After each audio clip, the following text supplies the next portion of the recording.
Hello everybody, my name is Ferre, and I just wanted to take a moment to introduce you to the channel and let you know sort of what I want this channel to be and focus on. I have recorded this a couple times. I was outside, it's beautiful, but the wind is so bad you can't hear what I'm saying. And I'm not really a talking head kind of person. I don't like being on camera, anything like that, but I think what I'm wanting to do here is important enough for me to get over that fear and just move forward. So, like I said, my name is Ferre and I am an artist. The first thing that I want to share about this channel is something that is actually going to be very front and center. So I want to get it out there right away. I am an artist who has type 1 bipolar. Now there is type 1 and type 2. Type 2 is the most common. It's when someone deals with depression, but they can also deal with kind of the hypomania as well, which is not a full-on manic episode. I am type 1, which means I deal with depression, hypomania, as well as full-on manic episodes. I've seen many people kind of joke about mania and stuff like that, almost like that's a good part of being bipolar, that the highs are the good part. But I can tell you from my personal experience that the manic episodes are definitely the worst part of being bipolar, of having bipolar type 1.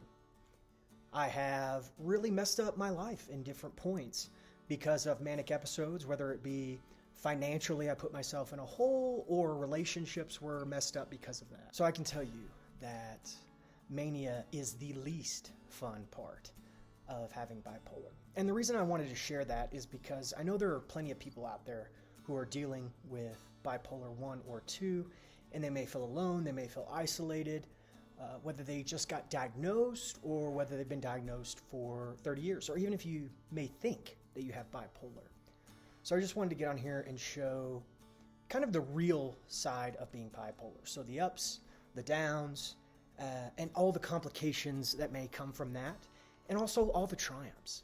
So I am an artist, and the things that I am most passionate about are writing, making music, as well as latte art. I've been a coffee professional for the last 10 years. I've done everything from barista to management. I have roasted as well as done education. The favorite thing that I've ever done was a job where I split my time between roasting as well as doing education for a company. I love the education side.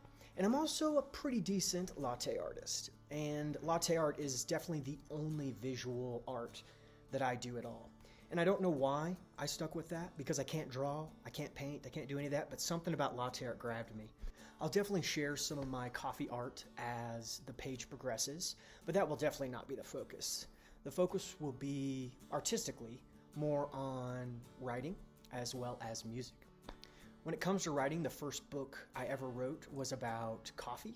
It's no longer available because Amazon was making more money than I was, and I'm not cool with that. So here we are. I am currently working on a Substack that will have that as the focus. All that information in the book plus more will be available, and I will let you know as that progresses. I'm also writing my first novel, well, technically my second. My first one, I put it on the shelf because I had this idea that I thought was a little more exciting and a little more unique. It is a fantasy story that is set inside of a sci-fi world, though the characters are a bit removed from that sci-fi, specifically early. I think it's probably the most unique idea I will ever have as an artist, and so I'm really excited to share that with you as it progresses. I just finished part 1, the first 7 chapters, and I'm doing some pretty heavy editing. And I'm excited to dive deeper into that and share the progress as it goes. I'm also a musician. And to give you a little bit of background on how I got started in music, I was raised in a Pentecostal church. And from a young age, I was leading worship. I ended up getting a ministry degree. And ultimately, I moved across the country to start a church in an area that had the least amount of churches per capita. And during that process, I actually stepped away from the faith. I spent a lot of time really kind of diving into theology, what I believed. I met with all sorts of pastors from all types of denominations to try to figure out what I really believed and what was true.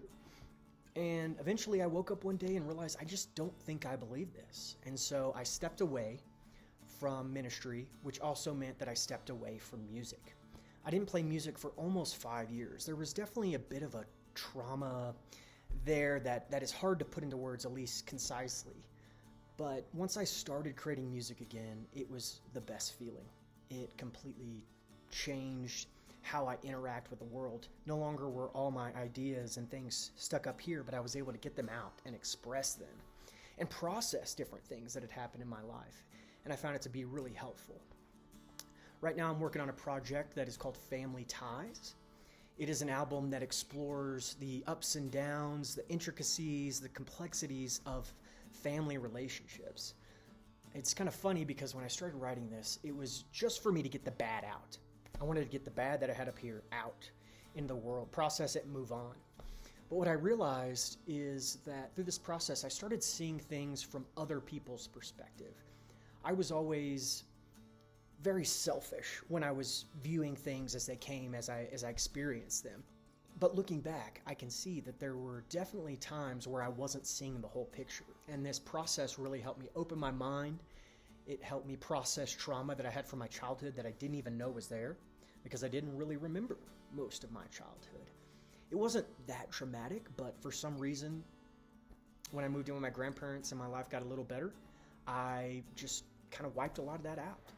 And so working on this project really helped me view things from other people's perspective, process, and heal. Now, I still got a long way to go in that area, but it's been so good for me.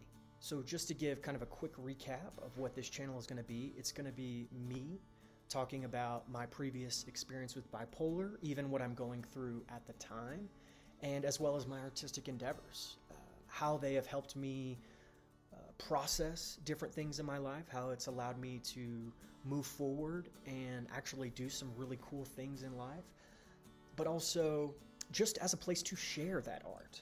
And I would like for the whole context to be there. Just sharing my art on different pages or whatever just doesn't do much for me. So if I can give it kind of a bigger purpose and a bigger meaning behind it, then I would like to do that.